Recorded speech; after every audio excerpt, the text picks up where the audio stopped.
Welcome back, ladies and gentlemen, to another JVS movie review. Today, I'm bringing you the latest from IFC Midnight. And let me start off by saying first, I clearly thought this was a horror movie. It releasing from IFC Midnight, I assumed, off of a very slick mini teaser trailer, that I was going to get a movie completely different than what I got. But that's not to say I'm disappointed with what I've received here. This one is called Burial, and here's a quick synopsis. During the last days of World War II, Nazi werewolves attack Allied soldiers who are trafficking Hitler's remains out of Germany.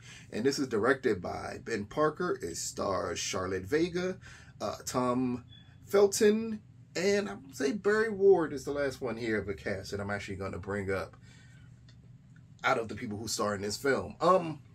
Again, I thought this was a horror movie.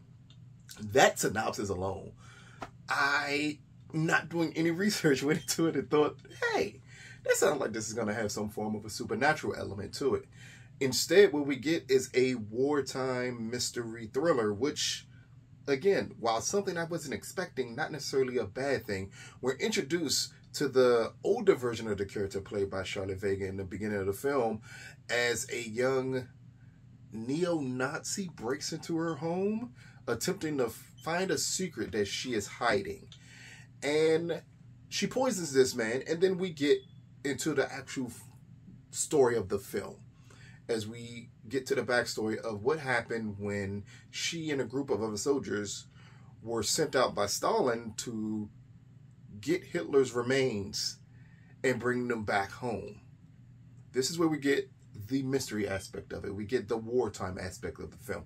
I'm not saying any of it is perfected like you would expect a wartime film to be perfected, but from the beginning, when we get this set up from the old woman until about, I want to say, a good 50 minutes into the film, we get a great atmospheric type of thriller where you're kind of wondering, are you going to get a supernatural element to it? We get amazing cinematography at this point of the film, where everything this seems to be shot so beautifully and everything is set up and paced so well. Charlotte Vega's character is great at this point of the film because we don't fully understand who she is. We do later on get the backstory that she is a Jewish soldier at this time sent to help retrieve this body, but we don't fully grasp everything about this character here. We understand the passion behind the character. There is a horrible subplot in a way with Barry Ward at one point in time where he's like this horrible rapist type of soldier. I didn't feel that was necessary, but his character in a whole is very necessary to the plot, as he's just someone who's all about his own survival, not necessarily about the mission. Here we get these werewolves, and if you read up on the history of what these werewolves are, these are not actual werewolves. These are people dressed up in such, and that were sent out on these rogue type of assignments, and they are here sent out to intercept them as they are attempting to take Hitler's body back to help progress Nazi propaganda. That's what it seems like the werewolves are there for. We get this horrible leader of the werewolves in a way who's sent out there to help spread the propaganda of Nazis, help spread the lies that maybe Hitler survived and none of this happened. But here we clearly see that in this story, Hitler clearly is dead. And again, they just need proof of his body back to help quell all the anarchy that could rain down upon them if no one knows the truth of what happened to him. And I say all that to say this. This movie, again, for the first 50 minutes, is really good. It sets up everything well. The back half of this movie is really disjointed. I don't understand particularly what happened. It went from this atmospheric, in a way, thrilling mystery type of film, and then it just decided to go into this all-out war film. And as you're going through it, you're wondering, oh God, why was this decision made? And it's around the time that Tom Felton character is introduced in it. He just happens to carry my name as a character, which is a good thing. But he's introduced to it as just someone who stops a rape from happening, and then who he befriends Charlotte Vega's character here. None of it feels natural. None of it feels necessary. Tom Felton is, for all intents and purposes, besides his name, is wasted in this film. Like, his character is completely unnecessary. I would have loved it even more if we got more of Charlotte's character, more of her backstory, more of just her. Her character is so interesting in this film. And I think if you would have leaned more into that character, you could have gotten a better movie. But by introducing Tom's character, it took away from her character in a way. And it makes the movie a little weaker than it should be. Because again, when you realize you're not dealing with a supernatural element and you're realizing you're dealing with a wartime thriller, like, unfortunately for me, when I think of wartime thrillers, I think of movies like Enemy at the Gate.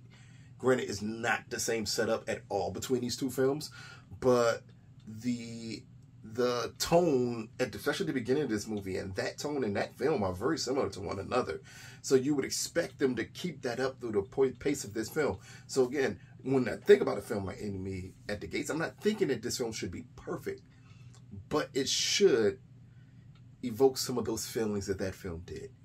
And instead, again, the moment Tom's character is introduced, the film just tends to go down, and not in a good way. It goes down really poorly executed. That's what I'm putting away. Poorly executed. Granted, the story of their mission is still so interesting. Like, that will keep you engaged through this entire film, because throughout all its flaws, it is still a mystery thriller.